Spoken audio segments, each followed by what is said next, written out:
Hello, friends, and welcome back to r/ProRevenge. Let's start with a story about a garage sale and a typical beggar who got nothing in the end. But before we begin, don't forget to subscribe to our channel if you're new here and turn on notifications so you don't miss a new video every single day. Here we go. I hate garage sales. Many years ago, we moved to another country, so when it was time to decide what we'd be packing into the shipping container, we pulled a lot of stuff to the side as we knew all our stuff wouldn't fit in the container. We had a double garage, so we parked the cars in the driveway for over a week and started putting things we weren't going to take in the garage for sale. Garage sale weekend comes around and the garage was packed with stuff.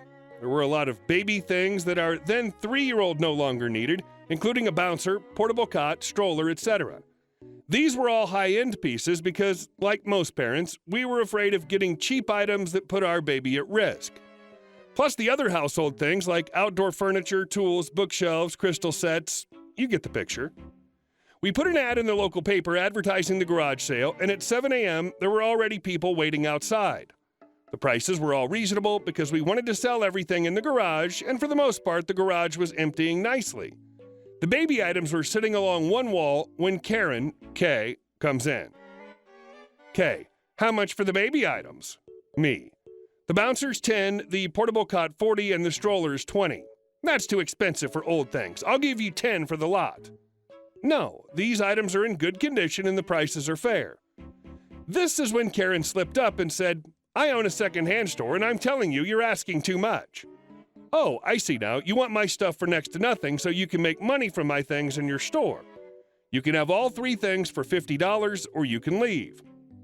Karen then proceeds to pick up those 3 items, telling me $10 is enough and that's all she's giving me. I told her unless she had $50 for those things, she could put them down and get out of my garage. She puts them down and informs me she'll be back in a couple of hours, and when those items are still here, she'll take them all for $5. I told her once again to get out and not come back. The garage sale was wrapping up in the afternoon and we'd made a decent amount of money selling our old items. There were a few odds and ends left, which we planned on giving to our friends. The baby items were still there, so I called my friend who'd recently become a grandmother if she'd like them. My friend was thrilled as her son and daughter-in-law both worked and she'd be looking after her grandchild during the day. This meant she'd have her own set of things for the baby in her home, making it easier for her son and daughter-in-law. Just as my friend is loading the items in her car, along comes Kay. What are you doing? I wanted those things. Too bad, they're no longer for sale. How much did you con this poor person for? Free, I'm giving them to her.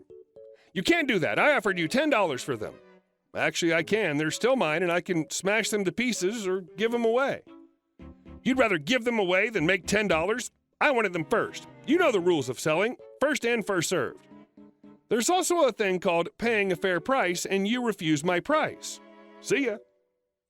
I waved goodbye to my friend, and as the W started to follow me into the garage to see what else was left, I hit the remote to close the door. In the end, my friend wanted to thank us for giving us the baby items, so once our house was all packed up, she invited us over to dinner a few times so we wouldn't have to eat takeout every night. As far as I was concerned, that was a beautiful trade-off. And our second story. My immediate boss and the owner thought it wasn't a priority. Some background information. I'm a tech at an RV dealership, kind of like a mechanic, I guess, but we do everything from pseudo-carpentry to electrical, plumbing, and also working on heating and cooling systems, as well as wheels, bearings, axle work. I started back in May as a lowly wash boy, but quickly worked my way up when my then boss saw how proficient I was with the tool in my hand. As a tech, my immediate boss is the service manager, and we've been through 3 since May, and we're on our 4th right now.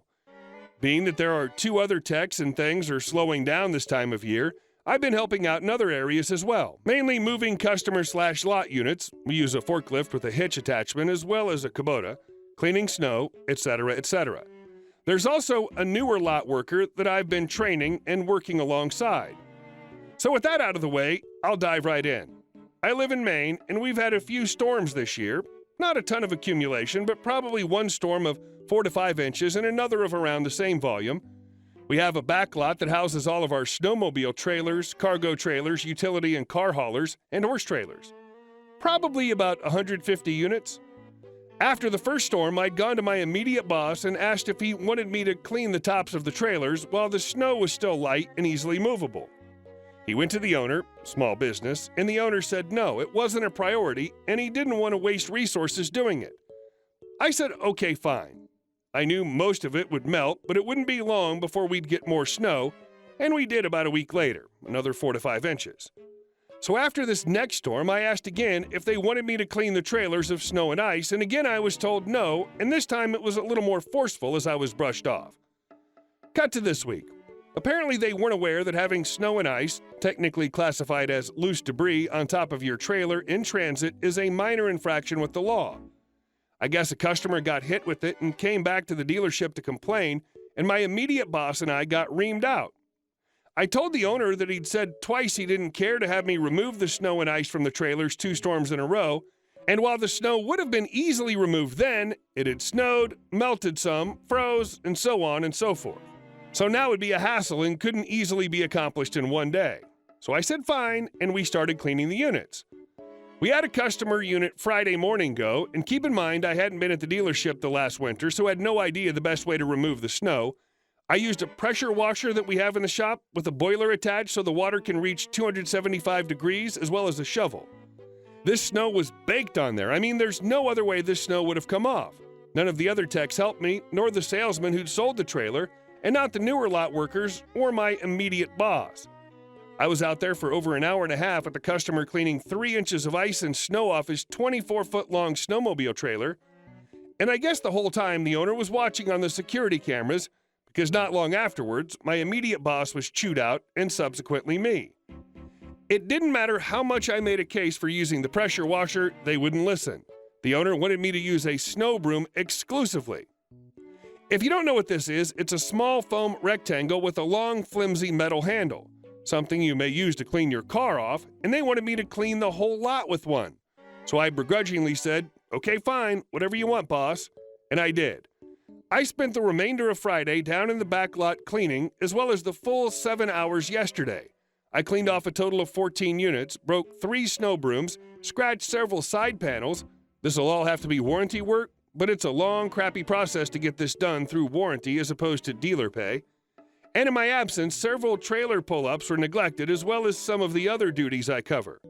My immediate boss and owner called me over to talk, and the owner was fuming. "Oh, Pete, what have you been doing all day? We had several customers who had to wait over half an hour for their trailers to be pulled up," is more or less what he said, edited for more PG language.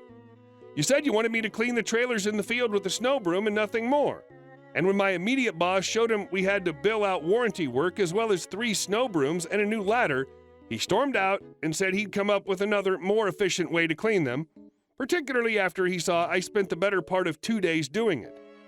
They should have just listened to me the first time. But what does a lowly service worker know?" And now we know why they're on their 4th service manager in 7 months. Jeez. And our last story. Veteran high school coach gets screwed over and exacts sweet revenge. My father told me this story at my granddad's wake. Some backstory about my granddad. He grew up in Depression-era Virginia and slaved away in the coal mines in order to make ends meet. His only out was to join the Marine Corps, so he did. He fought in Korea and left the Corps soon after the war ended. He then somehow managed to get a job as a high school football coach in a county in Southwest Virginia despite no prior experience. This was fortuitous since he happened to have a knack for it. He went on to coach for 35 years at the same school, racking up hundreds of games and a good win-to-loss ratio, while burning through wives and playing poker on the side, making a pretty penny at this as well. His career was going pretty good until they merged the school he was coaching at with one from a neighboring town. Due to the merger, there was only room for one head coach at this new super school, and the choice was between my granddad, who had 35 years experience and by now almost 1,000 games to his name, and a guy with a poor win-loss record and only 150 games to his credit.